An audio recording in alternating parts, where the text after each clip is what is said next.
সাংবাদিক ভাই বোনেরা, মঞ্চে উপবিষ্ট বিভিন্ন নেতৃবর্গ এবং মেডিকেল টিমের সদস্যগণ, আসসালামু আলাইকুম। আমি সংক্ষিপ্ত বলবো।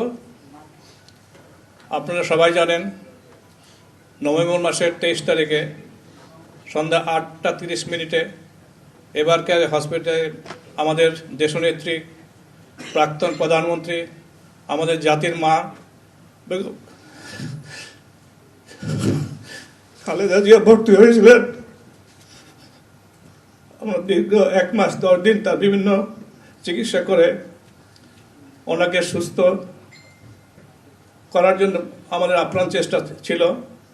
বাট আমি মেডিকেল বোর্ডের পক্ষ থেকে আজ